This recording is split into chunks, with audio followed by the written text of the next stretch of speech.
Hello दोस्तों, मैं doctor Chaudhary, cosmetic surgeon, cosmetic laser surgery centre, Prasad chambers, Karve road, Pune 4 यहाँ practice करता हूँ। आज की केस है ऊपर के ओंठ के ऊपर का जो मोल है, ये इस पेशेंट को निकाल के चाहिए। देखिए काफ़ी बड़ा है, उनको शेविंग करने में बाधा आती है, दिखने में भद्दा लगता है और अनक्लीन फीलिंग आता है चेहरे पे और लैक ऑफ कॉन्फिडेंस होता है। उनको लगता है कि सब लोग उसी तरफ देख रहे हैं। ये सारा प्रोसीजर लोकल एनेस्थीसिया में करने जा रहे हैं।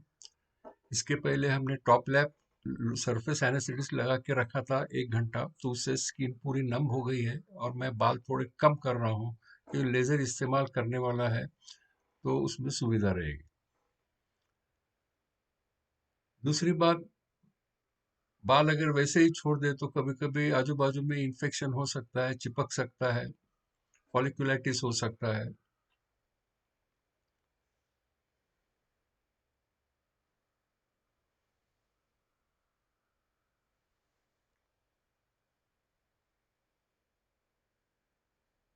मोल्स, वॉट्स, ये बहुत कॉमन प्रॉब्लम्स हैं और लोगों को अक्सर चेहरे पे नहीं चाहिए रहते तो वो आते हैं, निकाल के चले जाते हैं। इसमें कोई एडमिशन नहीं रहता है, डाउन टाइम नहीं है और कोई खास दवाई भी लेना नहीं पड़ता है। लेजर से करने से बहुत बड़ी सुविधा है, उसमें ब्लीडिंग नहीं होती है। देखो, लोकल एनेस्थेटिक्स में थोड़ा सा दे रहा हूँ, पेशेंट को बिल्कुल महसूस नहीं हो रहा है। इतना लोकल एनेस्थेटिक्स 0.5 ml काफ़ी है क्योंकि ऑलरेडी पेशेंट को मोल के ऊपर सरफेस एनेस्थीसिया लगा के रखा था।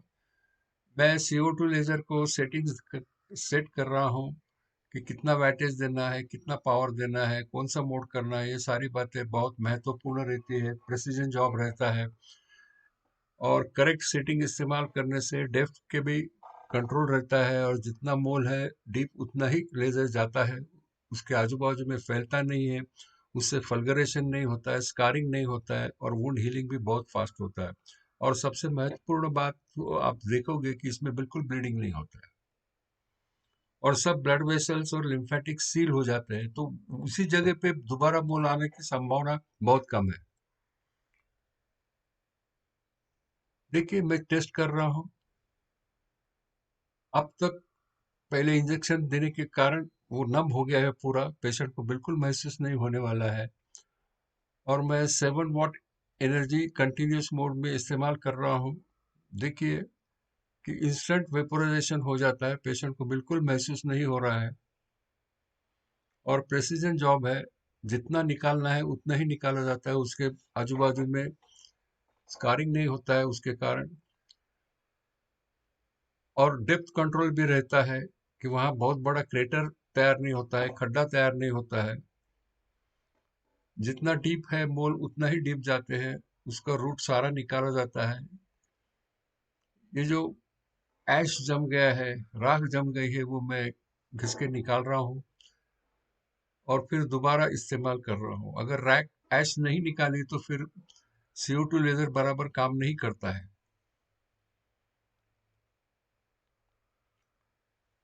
ये बहुत ही वर्सेटाइल लेजर है और कई सारी ट्रीटमेंट मैं इसी के साथ करता हूँ और बहुत अच्छे परिणाम रहते हैं, पेशेंट का समाधान होता है।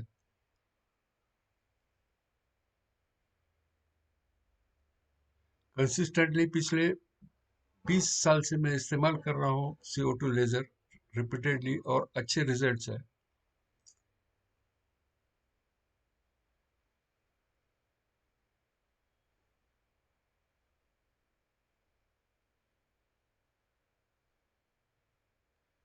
देखिए, पेशेंट को बिल्कुल महसूस नहीं हो रहा है और ऑलमोस्ट सब मोल निकल गया है, थोड़ा सा बेस में रहा है।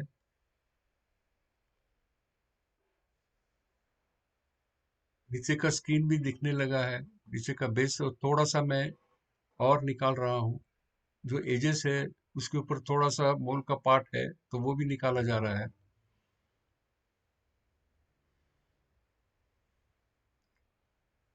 ये रफली 5 to 7 मिनट्स में पूरा हो जाता है, ज्यादा से ज्यादा।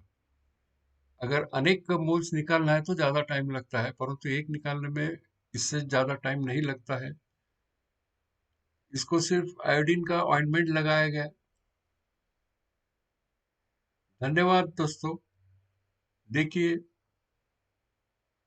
आपको कुछ प्रश्न है तो अवश्य संपर्क कीजिए 9373504565। Thank you.